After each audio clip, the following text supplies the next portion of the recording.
नमस्कार, अस्सलामु अलैकुम। स्वागत है, खैर मकदम है आपका लाइव हिंदुस्तान के वीडियो शो दीन दुनिया में। मैं हूं इमरान खान। बात करेंगे सीरिया या शाम की। रमजान के बाबरकत महीने में भी सीरिया में आग लगी हुई है और वहां मार्च का महीना शुरू हुआ है और उसके बाद से कत्ल गारत और जुल्म जबर शुरू हो चुका है।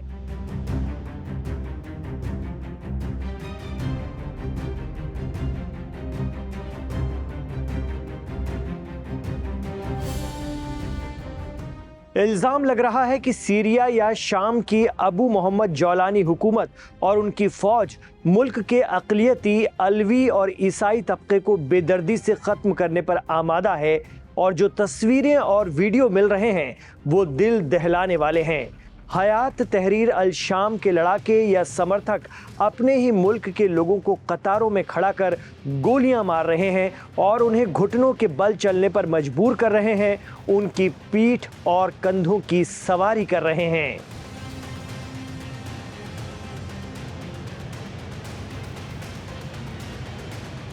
तो सीरिया में आज जो हालात बन रहे हैं, अगर हम उसकी जड़ में जाएं, उसकी तह में जाएं, तो उसके लिए एक बड़ा मुल्क जिम्मेदार नजर आता है।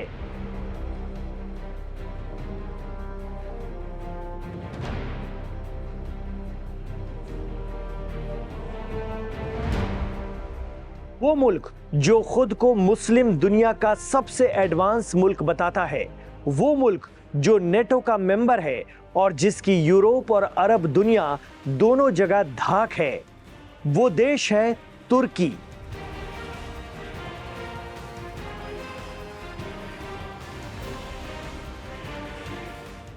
जी हां, इल्जाम लगता है कि तुर्की या टर्की की चालों ने सीरिया को इस हाल में ला खड़ा किया है।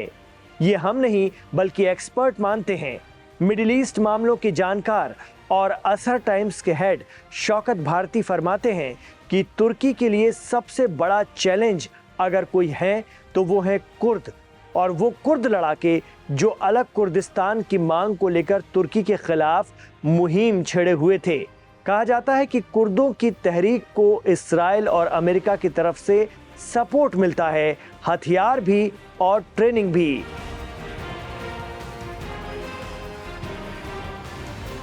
ऐसे में जब तुर्की के सद्र रजब तैयब एर्दोगान कुर्दों के आंदोलन, कुर्दों की तहरीक को, उनके अलग कुर्दिस्तान की मांग को कंट्रोल नहीं कर पाए, तो फिर उन्होंने कुर्द हिमायती मुल्कों का रुख किया और उल्टा उन्हीं से मदद मांगी।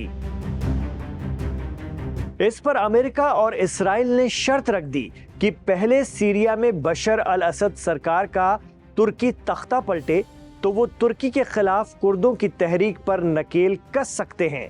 एक्सपर्ट कहते हैं फिर क्या था, तीनों के दरमियान एक म्यूचुअल अंडरस्टैंडिंग बनी। बकौल शौकत भारती, इस पर अमेरिका और इस्राइल ने शर्त रख दी कि पहले सीरिया में बशर अल असद सरकार का तुर्की तख्ता पलटे तो वो तुर्की के खिलाफ कुर्दों की तहरीक पर नकेल कस सकते हैं। एक्सपर्ट कहते हैं कि फिर क्या था, तीनों के दरमियान एक म्यूचुअल अंडरस्टैंडिंग बनी।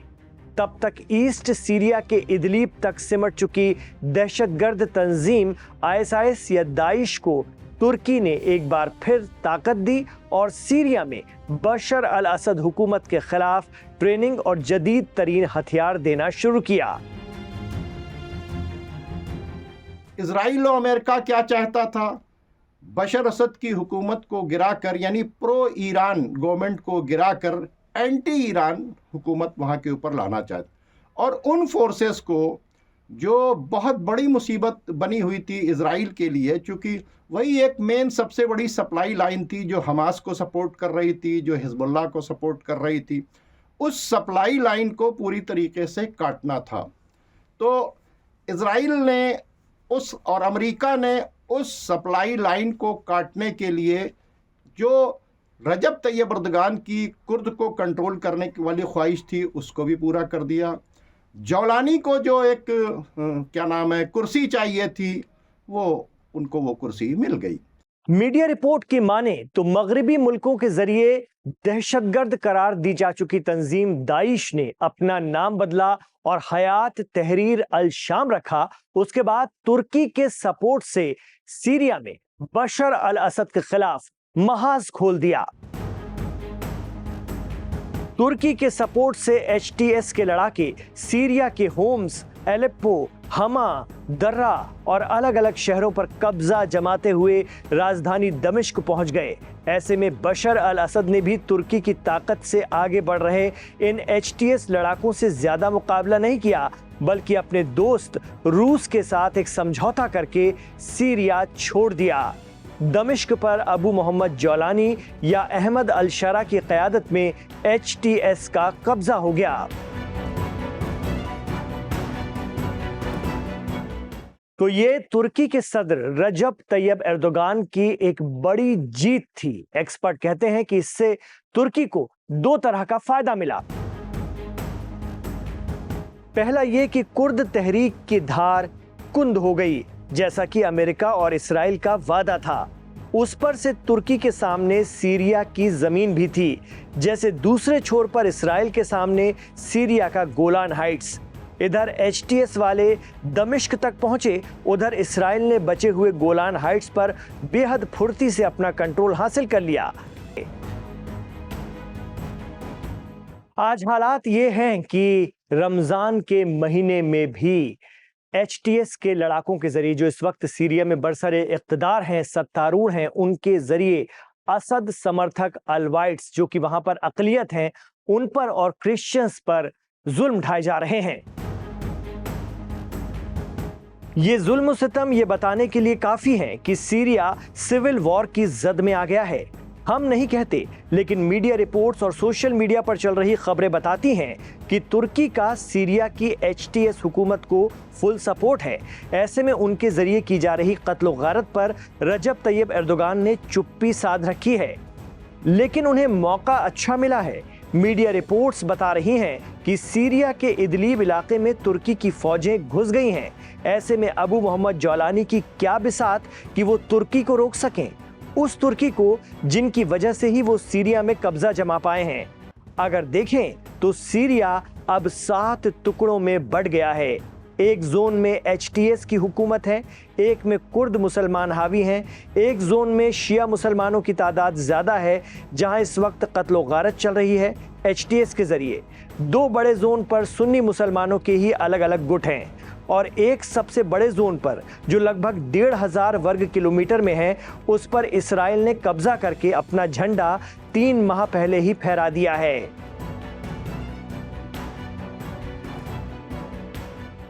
तो क्या एक दिन एक मुल्क के तौर पर सीरिया या शाम का वजूद खत्म हो जाएगा? सीरिया तुर्की और इसराइल का हिस्सा बनकर रह जाएगा? क्या एचटीएस को एक दिन इस्तेमाल कर तुर्की और इसराइल खेल से बाहर कर देंगे? तुर्की और इसराइल के सामने चूं तक नहीं करने वाले जौलानी और उनके लड़ाके जिस तरह से अपने ही मुल्क के लोगों पर गोलियां बरसा रहे हैं, इससे ईरान और हिजबुल्लाह को भी मौका मिल जाएगा सीरिया में लोगों के बचाव में उतरने का। क्या ये एक बड़ी जंग की आहट है? आप क्या सोचते हैं? हमें कमेंट बॉक्स पर जरूर बताएं। तो ये था सीरिया के ताज़ा हालात पर दीन दुनिया का खास एपिसोड। आपको कैसा लगा? और अगर आप इससे इत्तेफाक रखते हैं तो हमें कमेंट बॉक्स पर बताइए, नहीं रखते हैं तो भी कमेंट बॉक्स पर हमें बताइए। आप सीरिया के हवाले से, जो कुछ सीरिया में चल रहा है उसके हवाले से किस तरह की खबरें देखना चाहते हैं, वो भी हमें कमेंट बॉक्स पर बताइए, ताकि हमें एक आइडिया मिले और हम उसके मुताबिक आप तक खबरें, सही सटीक खबरें पहुंचा सकें। नाजरीन, इमरान खान के साथ आखिर तक कनेक्ट रहने के लिए आपका बहुत बहुत शुक्रिया। अगर ये वीडियो आपको पसंद आया है तो इसे लाइक कर दीजिए, ताकि ये ज्यादा से ज्यादा लोगों तक फैल सके। हिंदी और उर्दू जानने वाले दुनिया भर में फैले दर्शकों, हमारे नाजरीन तक, आप लोगों तक फैल सके। इसके लिए आपको ही हमारा साथ देना होगा। आपसे ये भी गुजारिश है कि हमारे चैनल लाइव हिंदुस्तान को सब्सक्राइब करना ना भूलिए। आप इसे सब्सक्राइब करते हैं तो आपको सोमवार से लेकर शनिवार तक, यानी पीर से लेकर शनिचर तक, हर रोज रात 10:30 बजे ताजा वीडियो दीन दुनिया के देखने के लिए मिलते हैं। दुनिया भर, खासतौर से मिडिल ईस्ट की खबरों से जुड़े हमारे खास बुलेटिन।